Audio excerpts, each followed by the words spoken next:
Good evening. I am Roberto Santamaria, your host this evening for Nantucket Pulse programming made possible by Nantucket Cottage Hospital's Community Health Initiative.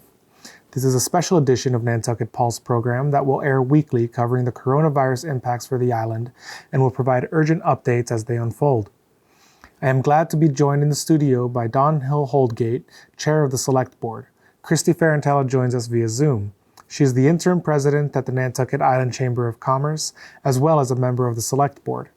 We will discuss the letter addressed to seasonal residents signed this week by the Town of Nantucket, Chamber of Commerce, and the Nantucket Cottage Hospital. Then, we will talk about what advice and resources the Chamber can offer local businesses. Later in the show, I will interview Sean Driscoll, Communications Director for the Steamship Authority, about the organization's financial trouble and positive responses in light of the pandemic. We are taping this episode at 10:30 a.m. on Friday, May 1st. Let's start with some community updates. The town election has been officially moved to June 16th. The town still plans to host the election at the high school, although the location may change from the lobby. Nancy Holmes, town clerk and top election official for the island, recommends casting your vote by mail. Given the pandemic, state and local laws permit everyone to request a mail-in ballot. It is likely the town meeting will occur after that election. This is legal, but unusual. For any measure to become law, it must pass both in the election and at town meeting, regardless of the order. Town offices will remain closed to the public until May 18th. Town employees currently are preparing them for the public with safety measures like hand sanitizer stations and plexiglass protectors. Already, the police department has a COVID-19 resource officer on duty waiting to answer all your COVID-19 questions at the COVID-19 hotline. To connect, please call 508-325-4111 or send an email to covid19@police.nantucket-ma.gov. The current number of positive COVID-19 cases on Nantucket is 12. That number has been steady for the past 4 days. Previously, the count had been steady at 10 cases for 22 days straight. The spread of the virus has been slowed to a crawl because of the hard work and sacrifice of our community. We must keep up the good work. To preserve this trend, the hospital has just trained 26 employees to assist with contract tracing of positive tests. By doing so, medical staff will know where to direct resources and advise quarantining before a single test has been issued. Around town, there are two schools of thought often expressed about the stay-at-home order during the summer. The first is to maintain the restrictions in order to decrease the chance of the virus spreading. The other seeks to decrease the burden on businesses by eliminating restrictions. Nantucket Cottage Hospital CEO and President Gary Shaw spoke to this contrast on this week's Select Board. He said, quote, "It is my belief that these two schools of thought are not necessarily mutually exclusive, and that we may be able to achieve both of these objectives." End quote. He encourages the Select Board to strike a balance within the framework of the Commonwealth's policies. In order to prioritize COVID-19 tests, the hospital uses a set of criteria to determine who qualifies for testing. On Wednesday, they announced an expansion of these criteria. If you exhibit at least one of the following symptoms, you may qualify for a test. They are subjective or documented fever, new sore throat, new cough, new runny nose or nasal congestion, new shortness of breath, new muscle aches, or anosmia, new loss of sense of smell. Please come to the drive-through testing area at the front of the entrance of the hospital any day between 9 a.m. and 5 p.m., except between noon and 1 p.m. Massachusetts General Hospital has teamed up with King's College of London to create an app called the COVID Symptom Tracker. It relies on collecting lots of data to provide daily estimates of the prevalence of COVID-19 in any area. To help support this project, please visit the link on the bottom of the screen and in the description to download the app and to complete the survey. All information is useful, regardless if you have contracted COVID-19 or not. Then, take a look at how the app tracks the virus on Nantucket. Currently, the only people allowed to stay in commercial lodging across the Commonwealth are those traveling for a job that is considered an essential service, those in the process of self-quarantine, those who need emergency housing, like in the case of a fire, and a few other exceptions. The full list can be found at the link at the bottom of the screen and in the description. These restrictions will last until the stay-at-home advisory ends on May 18th. The town of Nantucket is working on a plan for a short-term traveler that does not fit the above descriptions for after the stay-at-home advisory. The island's Board of Health has the authority to restrict the availability of lodging beyond orders from the Commonwealth. We need more data in order to make any determination. The Nantucket Board of Health is resuming restaurant inspections on Monday, May 4th. Any restaurant can apply. Please call 508-228-7200 or email health@nantucket-ma.gov for more information. We don't yet know what dining in will look like once the stay-at-home advisory ends. Ideas under consideration are limiting occupancy to as low as 25% of capacity, requiring all staff to wear face masks, and spreading tables out onto closed streets outside of restaurants in order to maintain social distancing. The town of Nantucket and the Nantucket Chamber of Commerce released a letter to seasonal residents on April 27th. Until the Commonwealth's stay-at-home advisory expires, which is currently on May 18th, the letter asks those returning to the island to self-quarantine for a minimum of 14 days once reaching their destination. The letter says, quote, "It is best to go directly to your destination and not stop elsewhere on the island on the way," end quote. It recommends bringing groceries, medications, and other supplies to avoid having to leave your island residence until the 14 days has passed. It recommends wearing a face covering when one cannot maintain a social distancing gap of 6 feet, avoiding large gatherings, limiting trips to the grocery stores, and other measures. To find a copy of the letter, please visit the town's website, click on the link COVID-19 Alert, and then click the box entitled Resources for Seasonal Residents. The link is in the video's description. I will discuss this letter further with our guests later in the show. Nantucket's Emergency Order Number 5 is the first phase of the back-to-work plan for construction on the island after the March 20th moratorium. Under Order Number 5, there have been over 800 single worker requests, the vast majority of which are for single-day jobs. There have also been over 200 multiple worker requests for jobs like weatherproofing, work on employee housing, roofing, sewer repair, and sidewalk work. 26 of those requests are to get unfinished structures weathertight. According to Nantucket Building Commissioner Paul Murphy, construction crews have been very willing to work within the restrictions. In fact, as of Wednesday, Mr. Murphy says no violations have been issued. The building department has been offering support to crews by sharing example logs showing how to fill out the paperwork related to Order Number 5. There is currently much discussion about what the second phase will look like. The Select Board is considering possibilities like expanding the permissible number of workers on a site from 4 to 8 and allowing all projects with a permit or HDC approval. These suggested policies are not currently slated to take effect. Nantucket's Emergency Order Number 6 details the first phase back-to-work policies for landscaping. So far, the only issue that Nantucket Natural Resources Director Jeff Carlson has identified with landscaping crews is the prevalence of unmarked pickup trucks that seem to be equipped for landscaping work. He says that the marked trucks always track with approved job requests to the Department of Natural Resources.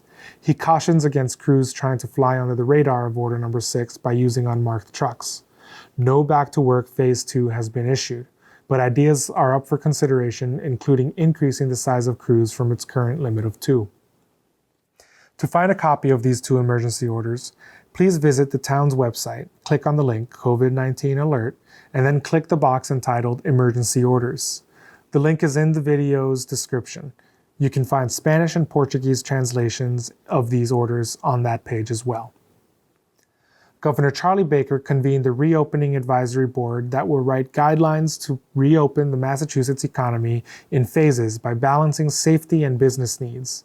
Linda Markham, the president of Cape Air, and Wendy Hudson, co-founder of Cisco Breweries and owner of Nantucket Book Partners, are on the panel of 17. All passengers traveling on Highline cruises are required to wear face masks or coverings. All those traveling on a steamship authority are strongly encouraged to wear face masks. If one forgets a face mask, the Highline may deny him or her passage, and the steamship may seclude him or her to a designated area on the boat, or even bump him or her to a different boat that same day. Stop and Shop released a joint announcement with the United Food and Commercial Workers Union to call lawmakers to designate their workers as extended first responders or emergency personnel. This title would enable them to receive virus testing, emergency daycare, and other support services for them and their families. Additionally, Stop and Shop has announced that a 10% pay increase for union store associates will extend through May 30th.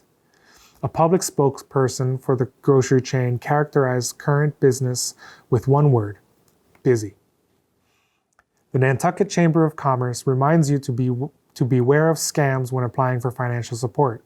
Paycheck Protection Program loans can only come from authorized banks or credit cards. Applicants should send their debt forgiveness requests directly to those companies. You might hear from agents offering help to take applications or find a lender for a fee. Do not pay any fees. Agents are not supposed to charge fees for this service. Currently, economic injury disaster loans are not available due to the large amount of applicants. Please visit the Chamber of Commerce's website to see a long list of resources geared towards local business and their employees.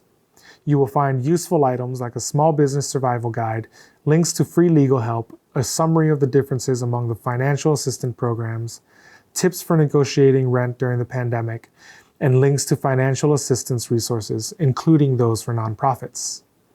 The link is at the bottom of your screen and in the description. Now, let's discuss the letter to seasonal residents that went out this week. I am joined by Select Board Chair Don Hill Holdgate and Board Member Christy Farentella. Welcome today. How are you? I'm good. Thank you for having me. Great, Roberto. How are you doing? It's been a little bit crazy. But we're good to, we're starting to see the light at the end of the tunnel. So let's just jump right in, and why don't we talk about the happenings from these last few weeks. And we know there's been a lot of talk about a letter from the Chamber of Commerce and the Select Board. Can you run us through that a little bit?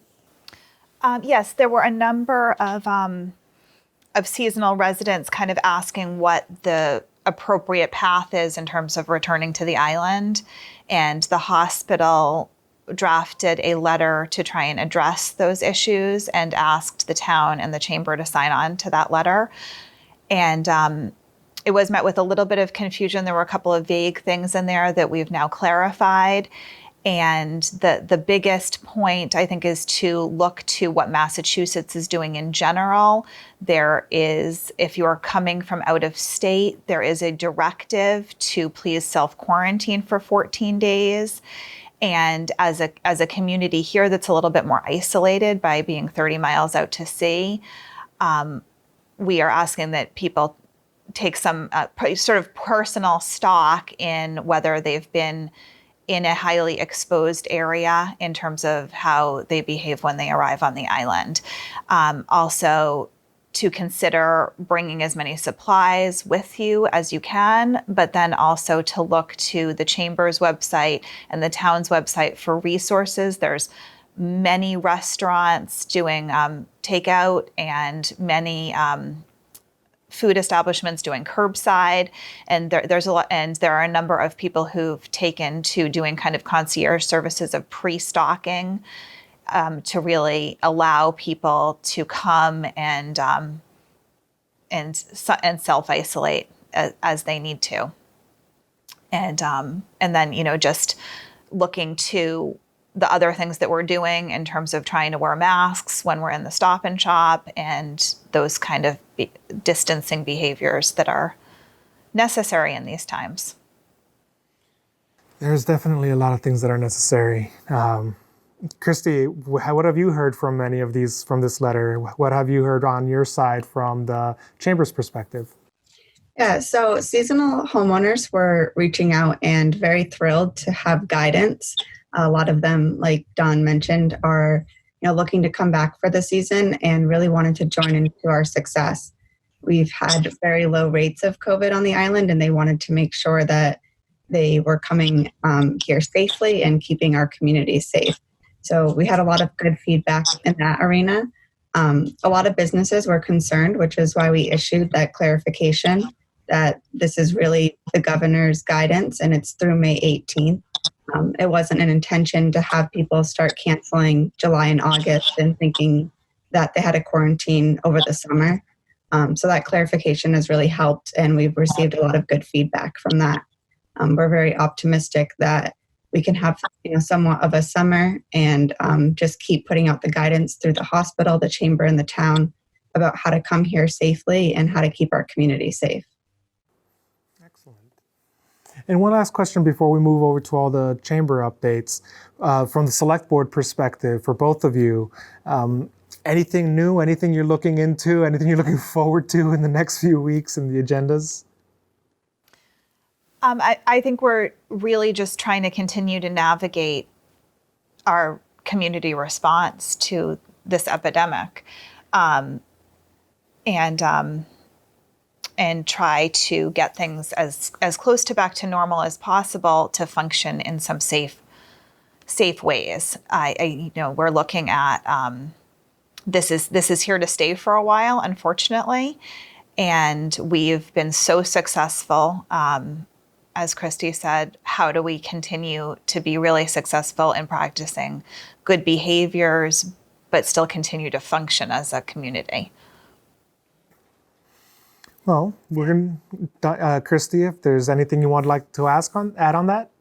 Yeah, I was just going to add that I think what I'm most looking forward to is seeing how innovative we've been. I think every meeting that we've had, we're thinking about how do we adapt both town operations, business operations, the whole island.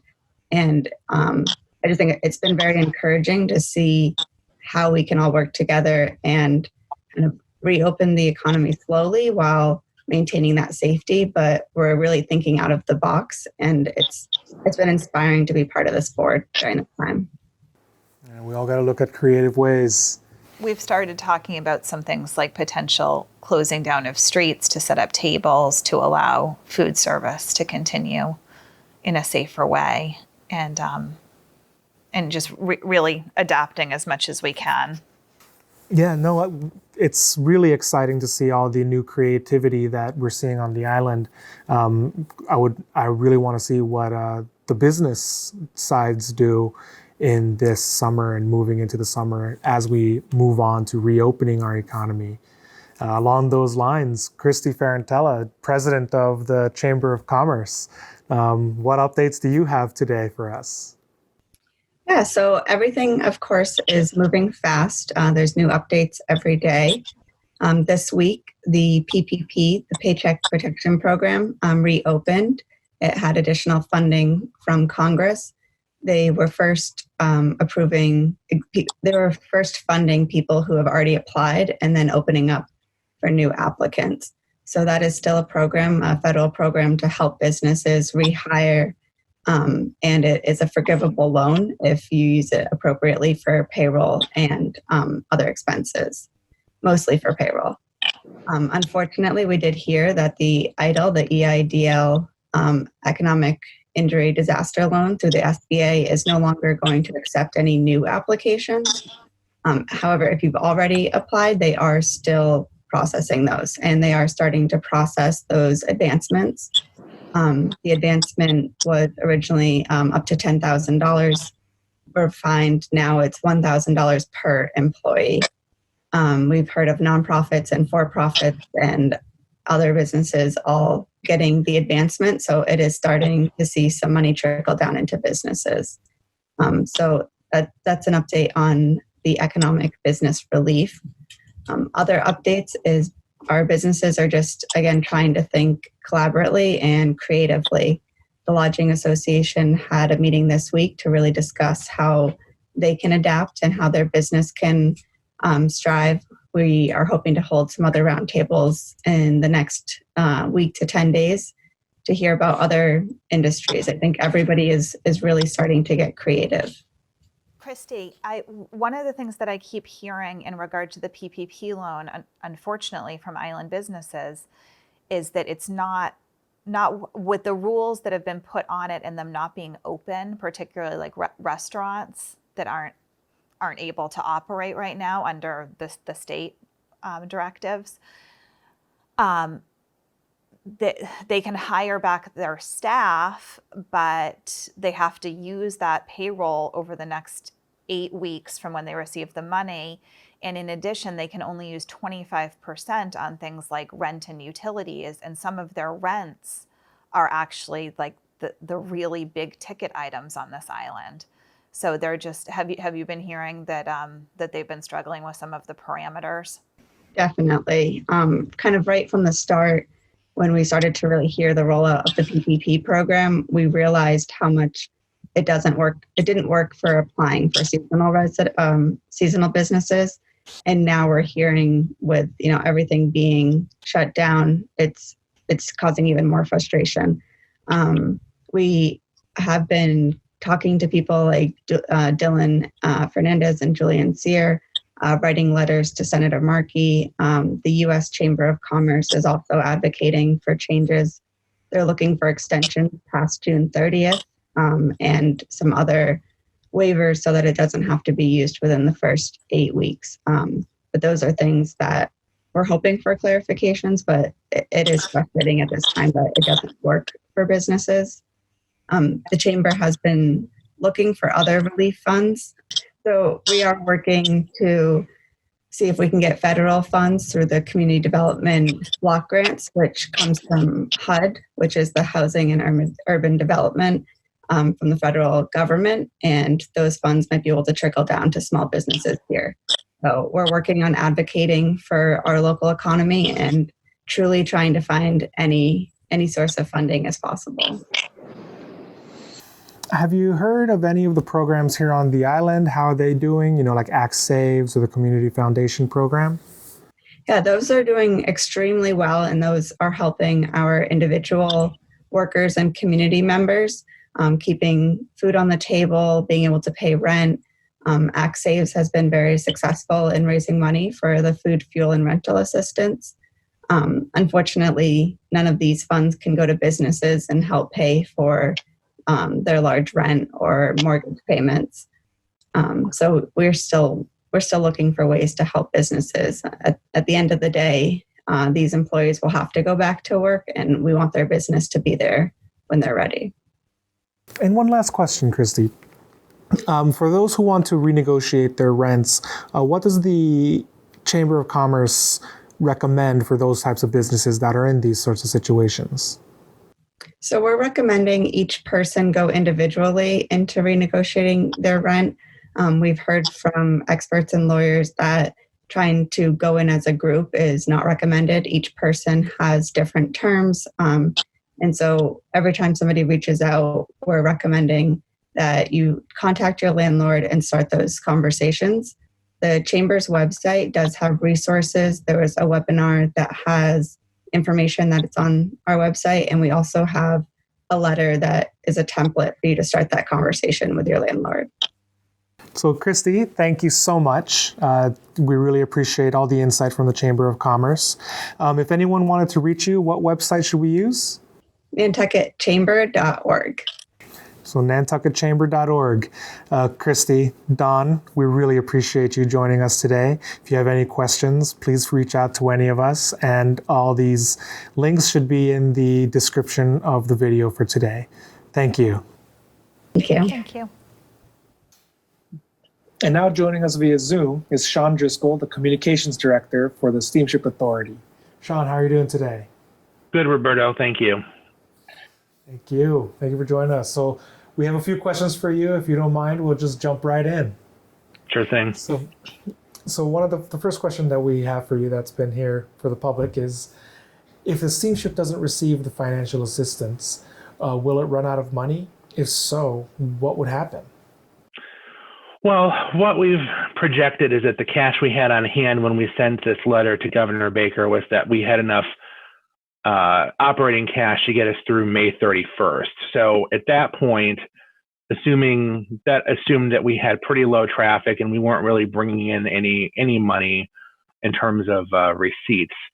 So, that projection stated that as of June 1st, we would run out of cash to pay our bills, to pay our payroll and for fuel and all that kind of stuff. After that, what would happen, if there was no change is a really interesting question. We've never been in this position before, but luckily what I can say is that since we sent that letter to Governor Baker, we've received word that more than $12 million expedited. The delivery of that's going to come a lot sooner than we expected.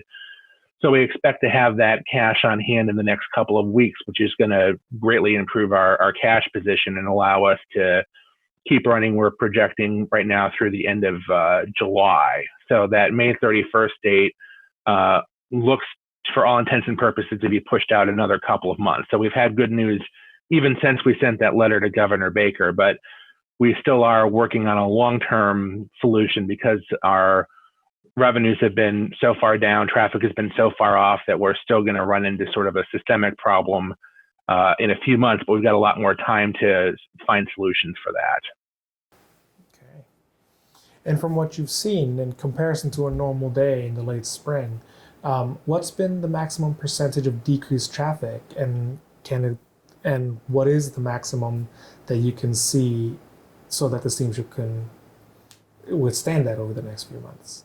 Well, the projections that we ran when we came up with that, when we determined that May 31st date, were based on what we were seeing through April, and that's been about 20% of the passengers we should be seeing, about 25% of the automobiles, and roughly 30 to 35% of the trucks. So we're running far, far below what we would be expecting at this time of year. And this is also the time of year we should start to see traffic start to ramp up as we head into May and people are getting out of school and opening up their houses. So we've been far, far off of that. So, that projection, those figures are sort of what we use to project out the cash we had on hand a couple of weeks ago.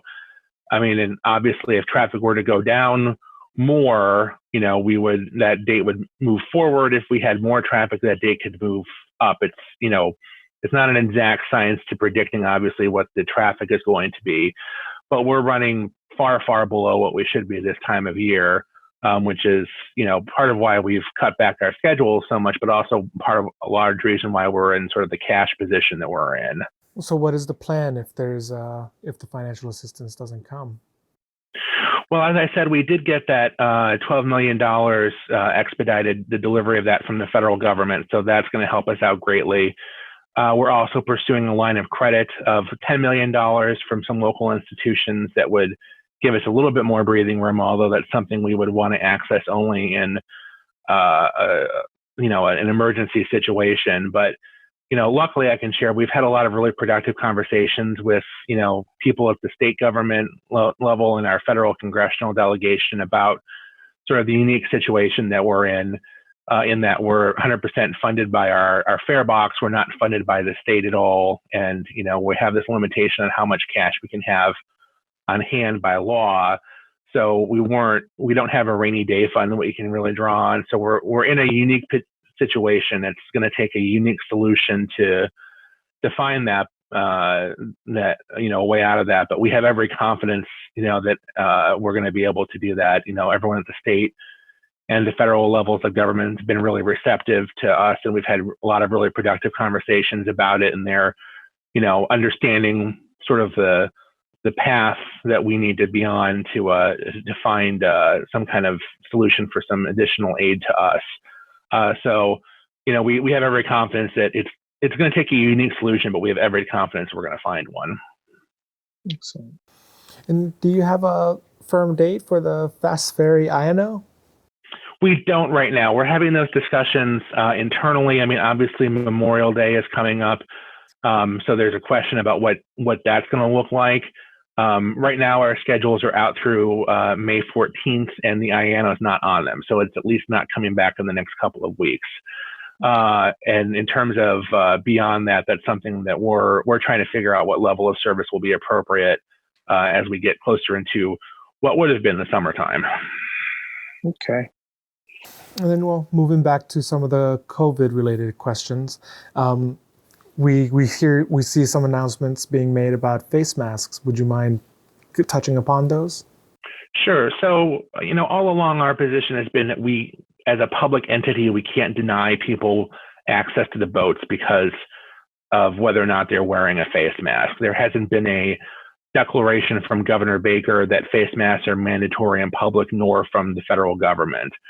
So I know a lot of people have been asking us to deny people entrance to the boats based on that, and we feel, and we continue to feel, that's not something we're able to do. But what we have implemented just this week is that we are requiring face masks if you're going to be in an interior passenger compartment. So if you're going to be on the freight deck outside of a vehicle or in an interior part of the boat, you have to have a face mask on. If you don't have a face mask, we're not going to deny you boarding per se, but you will be directed to sit outside or in another area that the master of the vessel might designate if it's a weather situation or there's some other peculiarity. But trying to keep those people who don't have face masks in, a certain section to protect everyone else on the boat, including our crews, from anyone, who's not taking that precaution. And hopefully this is going to wake everybody up to the reality that we're, at a point right now where everyone needs to be wearing those. And that's, a lot of towns have been taking those steps. Okay. And with that, I assume that there's been more cleanliness and cleaning protocols, sanitizing protocols. Can you run us through any of that? Absolutely. Since this got started in March, which in COVID time is 2 years ago, but we have instituted more stringent cleaning protocols now since beginning of March, mid-March. So our vessel crews were already cleaning the boats in between trips. Now they're doing a lot more during the trips. They're instructed specifically to clean those heavy touch points, the railings, the tabletops, doorknobs, all that kind of stuff. We've got Purell dispensers on the boats and Purell wipes and all kinds of sanitizing needs for our customers. And obviously, we have the advantage that the boats all have restrooms with soap in them. So we, encourage people to use those too.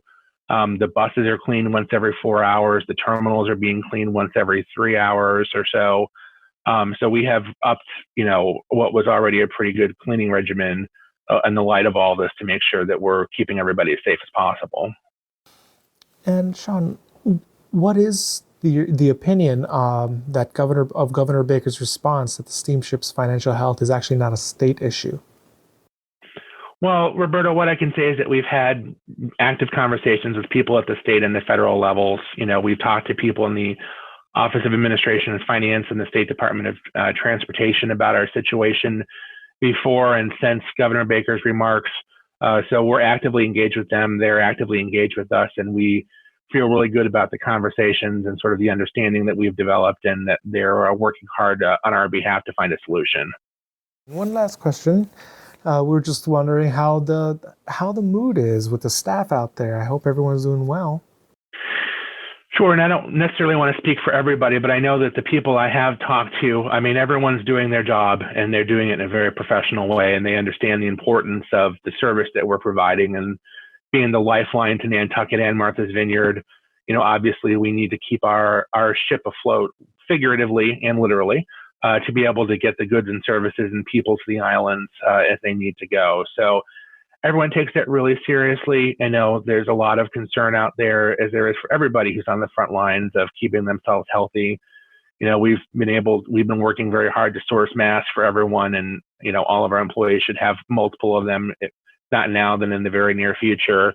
And we are, we're very grateful to them. I know they're the ones making contact with people and being out there and putting themselves at greater risk. And we certainly appreciate that, and we're thankful to all of them for their hard work and their professionalism. We certainly are thankful for the steamship and all of your hard work and this whole organization, and how professional everyone has really been.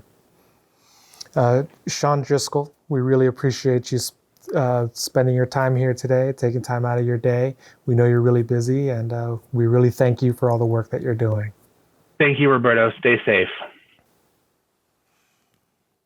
We will continue to provide you with updates on the coronavirus and impacts for Nantucket. Every week, Nantucket Pulse airs a new wellness episode hosted by Natalie Simonero with our local health professionals on Channel 18 and nctv18.org. Please share this with friends and family. It's designed to connect our viewers with local health professionals that can help us take care of ourselves and others around us. It's important that communications remain in place as events continue to unfold and we all remain connected. It's crucial to get the facts from your local news sources such as the Inquirer and Mirror, 97.7 AC-FM Radio, and NCTV Channel 18. Please stay tuned to see a special message to our essential workers from the community. I am Roberto Santamaria, and thank you. We want to thank all the essential workers and medical professionals and first responders and town employees and stop and shop workers and the teachers who are working remotely, people who are all doing what they can to save us while we do what we can by staying inside. We are so very appreciative and we'd like to clap for you. Thank you for everything you're doing for us. Thank you. Thank you. Thank you. Thank you.